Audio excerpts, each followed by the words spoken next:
इश्क कब्र का है किसी के रोकने से। बंदा डरता नहीं है अपने माशूका के बाप को ठोकने से।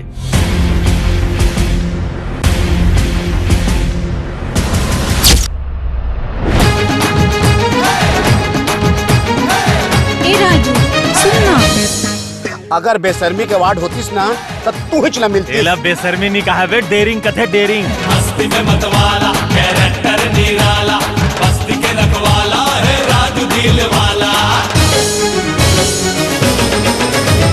मैं राजू दिल वाला, भक्कम माया वाला, दुनिया ले निराला रे।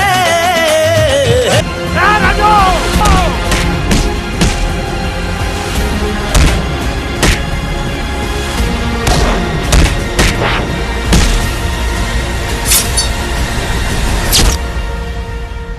मोहब्बत तो इंसानियत था, जात और धर्म नहीं देखा है।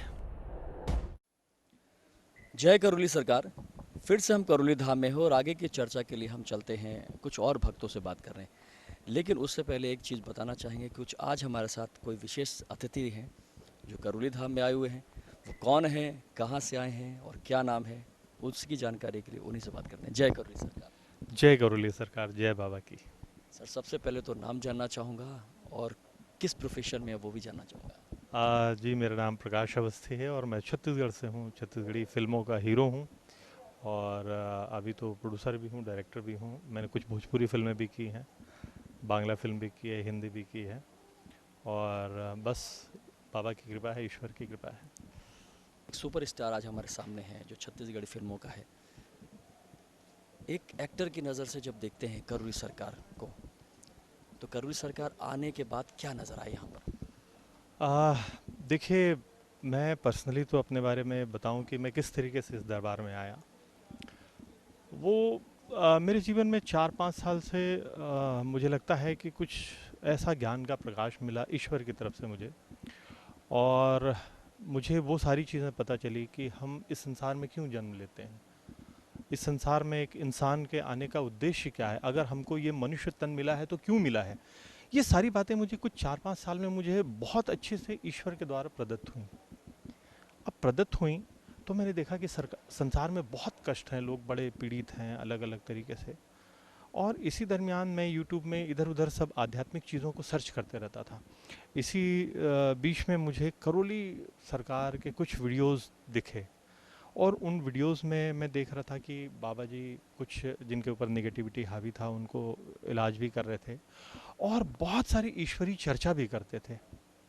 और मैं फिर मुझे लगा नहीं, कुछ तो खास है। मैं जब दरबार आया तो आप यकीन मानिए कि हम सनातन धर्म वालों के लिए ऐसा दरबार, मैं डंके की चोट पे बोलना चाहूँगा कि पूरे विश्व में ऐसा दरबार कहीं नहीं है। मैंने इस चीज़ को मैं अगर डिस्क्राइब करूं तो आप देख रहे हैं कि अलग जो कम्युनिटी वाले हैं, अलग जो कहना चाहिए, अलग धर्म नहीं कहना चाहिए, वो उनका संप्रदाय है और वो लोग काम करते हैं।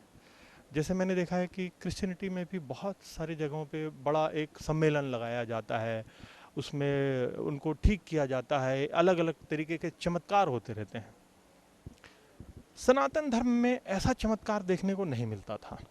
लोगों का विश्वास जो है थोड़ा सा कम होते जा रहा था, या लोगों के अंदर, देखिए हम लोग बहुत एडामेंट भी नहीं है हमारे धर्म के लिए। हम नहीं बोलते अपने बच्चों को कि बेटे तुम जाओ मंदिर जाओ, कंटिन्यू मंदिर जाओ, जबकि बाकी संप्रदाय में ये चीज़ है कि आपको चर्च जाना पड़ेगा, आपको मस्जिद जाना पड़ेगा। ये उनके मतलब बहुत बॉन्डेड हैं वो। तो यहाँ पे क्या हो गया था कि जो हमारे धर्म वाले हैं, बड़े सनातन धर्मी जो हैं, उसमें बहुत ज़्यादा लिबरल हो गए थे, बहुत ठंडे पड़ गए थे। दूसरा, हमारे धर्म से बहुत लोग कन्वर्ट हो रहे थे क्रिश्चियनिटी में, हो रहे हैं, क्योंकि चमत्कार दिखाया जाता है और चमत्कार में वो चले जाते हैं। तो ये सारी चीज़ें देख रहे थे ना, तो मेरे को लग रहा था क्या हमारे धर्म में कोई ऐसा कोई दरबार नहीं है जहाँ पे हमारे लोगों का उद्धार हो सके। तो ये बाबा की कृपा है।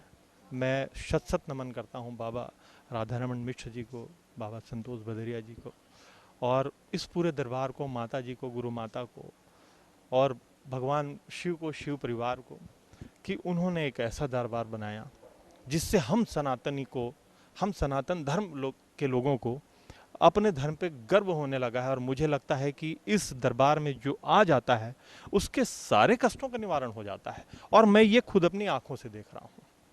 और मेरे जीवन में भी अभूतपूर्व, मैं पहले भी भगवान ने मुझे बहुत कुछ दिया, लेकिन यहाँ आने के बाद मेरे अंदर जो पॉजिटिव एनर्जी आ रही है, मैं उसको आप शब्दों में बयान नहीं कर सकता। दरबार में जब पहली एंट्री हुई थी, इस दरबार में जैसे ही प्रवेश हुआ, ऐसा मन में क्या भाव आया? और जब जब यहाँ के वातावरण में जाते हैं, अलग अलग जगह पे जाते हैं, तो क्या महसूस करते हैं? पहले तो मैं वीडियो देखता था तो मैं इमेजिन करता था पता नहीं दरबार कैसा होगा, मैं कब जाऊं बड़ा प्रयास कर रहा था। और फिर ये लॉकडाउन का पीरियड पिछले साल आया, मैं 2 साल से दरबार देख रहा हूँ, 1.5-2 साल से मैं कब आऊँ। तो पिछले 3-4 महीने पहले मैं आया था, और मैं जब आया दरबार में तो बड़ा अंदर पहुँचते ही मुझे बड़ा पॉजिटिव फील हुआ। हालांकि ऐसा कोई प्रॉब्लम नहीं था, लेकिन अंदर आया, मैंने वो पूरा प्रोसेस मैंने किया, हवन का प्रोसेस भी किया मैंने, जबकि हमारे घर में किसी को ऐसी कोई प्रॉब्लम नहीं थी। लेकिन मैंने ये समझा कि कहीं हमारे पूर्वजों ने या किसी भी तरीके से मेरे पूर्वज अगर फंसे होंगे, क्योंकि ये दरबार में ये ज़रूरी नहीं है कि आपके अंदर कोई हावी हो, कोई शक्ति हावी हो, या आप झूमते हो तभी आपको दरबार आना है। इस दरबार की खास बात ये है कि हमारे पूर्वजों ने अगर कोई गलती की है या हमने कोई गलती की, और उस गलती की वजह से हमारे अंदर ऐसा सूक्ष्म रूप से कोई निगेटिविटी का प्रवेश हो गया जो दिखता तो नहीं है, लेकिन वो हमको इनडायरेक्ट रूप से हानि पहुंचाता रहता है, तो वो सारी चीज़ें भी यहाँ पे हट जाती हैं। और वो दिखता है, साक्षात दिखता है वो सारी चीज़ें। अब जब आप वीडियो भी देखेंगे, आप यहाँ पे दरबार में उपस्थित रहेंगे, तो दिखता है कि वो कैसे हट रहा है। दूसरा ये कि हमारे जो पूर्वज, जो यहाँ पे एक नई चीज़ देखने को मिली कि पूर्वज जो हैं वो कई लोगों के पूर्वज बहुत दुष्टता करते रहते हैं और परिवार को ही बर्बाद करते रहते हैं, क्योंकि वो अपने परिवार से अपेक्षा करते हैं, और उनको परिवार जो है अपेक्षाकृत रूप से उनके लिए कुछ काम नहीं करता है।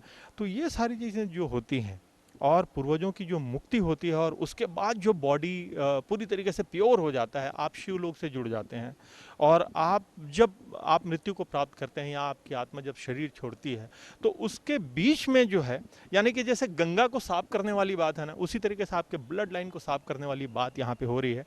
तो आपका जो पूरा ब्लड लाइन है वो साफ हो रहा है, जैसे गंगा को साफ होना चाहिए। तो ये सारी चीज़ें होती हैं। तो ये सब देख करके मुझे लगता है कि ऐसा दरबार, मैं तो चाहूँगा, मैं बाबा से प्रार्थना भी करता हूँ कि हर बड़े शहर में ऐसा दरबार हो, ताकि हम सनातन धर्म वालों के लिए इधर उधर ओझा मौलवी तांत्रिकों के पास भटकना ना पड़े। जो बेचारे गरीब लोग हैं, जो समझते नहीं हैं, गांव के लोग हैं, और वो भटक जाते हैं और उनके ऊपर उल्टा चीज़ें हो जाती हैं, तो ये ना हो। तो उसके लिए दरबार से मैं प्रार्थना करता हूँ कि जल्द से जल्द बाबा इसको बहुत ज़्यादा स्प्रेड करें, हर गाँव शहर तक पहुँचा दें। अच्छा, ये एक अच्छी आपने बात बताई कि 9 हवन भी आपने किए हुए हैं। हवन से जुड़ा कोई कोई ऐसा कोई अनुभव जो आप हम लोग के साथ शेयर करना चाहते हैं? उस दौरान कुछ ऐसा हुआ? क्या नहीं, अच्छी फीलिंग रही, क्या बैड फीलिंग? नहीं, बैड फीलिंग कुछ भी नहीं आई मुझे, बस अंदर पॉजिटिव एनर्जी आई। मेरे घर में मम्मी पापा को भी अच्छा लगा, मेरी फैमिली में भी, मेरी पत्नी को। जैसे मैं आपको छोटी छोटी बात बताऊं, मैं अपना पर्सनल बात बताऊं, मेरी हम एक बड़ी हिट फिल्म हुई थी, सिल्वर जुबली हुई थी, मोर छैया भुइयां, और मैं उस फिल्म में एक पार्ट था आज से 20 साल पहले। उसके तुरंत बाद मेरा एक्सीडेंट हुआ था। एक्सीडेंट में मेरा बैकबोन कोलैप्स हो गया था। बैकबोन कोलैप्स होने के बाद 3 साल तक के रॉड लगे रहे, प्लेट लगे रहे, और उसके बाद 3 साल बाद 2 बार मतलब ऑपरेट होके वो निकला, और भगवान की कृपा से उसके बाद भी मैंने एक्शन हीरो का खिताब पाया था। लेकिन एक दर्द, एक सॉलिड दर्द बना रहता था मुझे, और उस दर्द में मुझे लगता था कि इस दर्द के साथ ही मुझे जीना है, क्योंकि ये तो मतलब मेडिकल साइंस में है कि भाई आपके बैकबोन में ऑपरेट हुआ है तो आपको उस दर्द के साथ जीना है। तो मैं लगता था, लेकिन इस दरबार में आने के बाद मतलब वो दर्द कहाँ गायब हो गया मुझे पता ही नहीं चलता है। तो मैं बोला, मतलब जो चीज़ मुझे लगता था, जिसको मैंने स्वीकार कर लिया था, वो दर्द भी गायब हो गया। और भी बहुत सारी छोटी छोटी बातें हैं जो शरीर से जुड़ी रहती हैं, और जिसको हम अनुभव करते रहते हैं और उसको स्वीकार कर लेते हैं एक समय के बाद, वो सारी चीज़ें भी हट गई हैं। मेरी वाइफ को भी थोड़ा सा प्रॉब्लम था, उसको भी बैक में प्रॉब्लम हो रहा था, उसका प्रॉब्लम साफ़ हो गया। और भी छोटी छोटी चीज़ें घर में हुई हैं, और बहुत पॉजिटिव एनर्जी आ रहा है। मतलब देखा जाए तो सैकड़ों जो पॉजिटिव अनुभव हैं वो होते हैं जीवन में, लेकिन शायद कहीं ना कहीं एक हमारी ऐसी मानसिकता होती है, हम उन पर ध्यान नहीं देते। लेकिन आपने उस चीज़ को देखा, तो उसके अनुभव आपने शेयर किए। एक चीज़ और आती है, जो यहाँ भक्त आता है, क्योंकि क्योंकि एज एक्टर हम बात जब कर रहे हैं, क्योंकि आम इंसानों की तो धारणा अलग होती है। जब आप अपने नज़रिए से चीज़ें देखते हैं, यहाँ जो भक्त आते हैं उनको क्या समस्या ऐसी रहती है और दरबार के प्रति उनकी क्या मानसिकता रहती है, वो बता सकते हैं कुछ? देखिए, मैंने देखा है और मैंने जो अध्यात्म को समझा है, मुझे लगता है कि जिनके अंदर भी नेगेटिव प्रवेश होता है, उनका ओरा कम होता है, नेचुरली ओरा कम होता है, जिसकी वजह से उनके अंदर नेगेटिविटी का प्रवेश हो जाता है। और कहीं ना कहीं ये ईश्वरीय व्यवस्था भी है, जो मैंने समझा है कि कर्मों का हिसाब इस तरीके से भी ईश्वर लेते हैं कि उनके अंदर वो दुख झेलते रहता है एक इंसान, उसको पता भी नहीं होता और कई बार पता होता है। और यहाँ आने पे या तो उसका समय पूरा हो गया है तभी इस दरबार तक पहुँचेगा, क्योंकि आप किसी को लाख बता लो यहाँ तक नहीं पहुँच सकता। जिसके ऊपर बाबा की कृपा होगी और जिसके ऊपर ईश्वर की कृपा होगी कि उस दरबार तक पहुँच करके उसको ठीक होना है, तभी वो दरबार आएगा।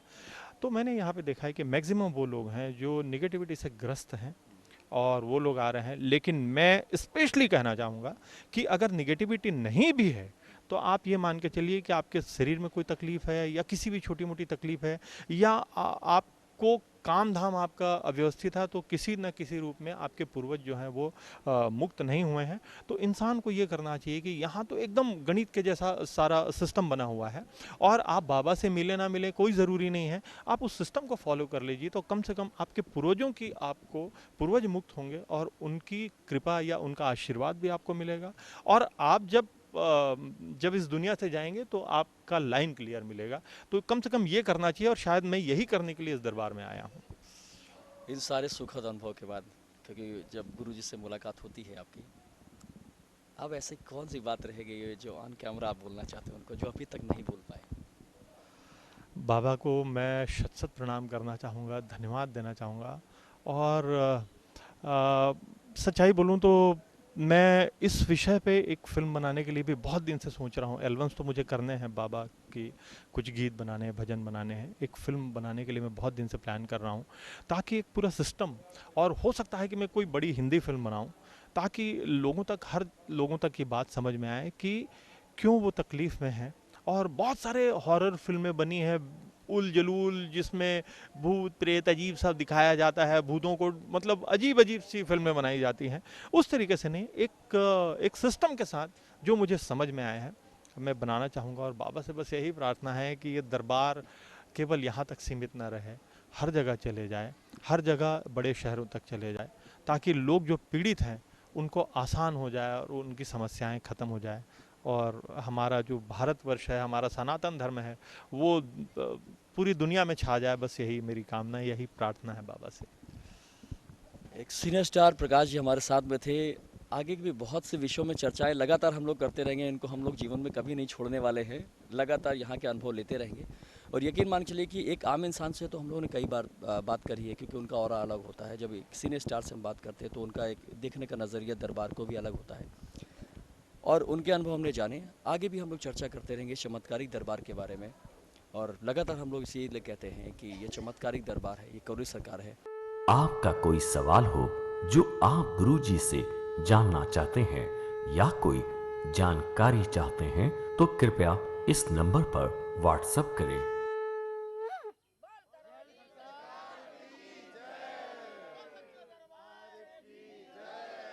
बोल साचे दरबार की, बोल करौली सरकार। NW24 यूट्यूब चैनल को देखें और सब्सक्राइब करें, जिससे आप तक सभी वीडियो और जानकारी पहुंच सके। दिशा टीवी को अपने मोबाइल पर देखने के लिए गूगल प्ले स्टोर से दिशा टीवी ऐप को आज ही डाउनलोड करें।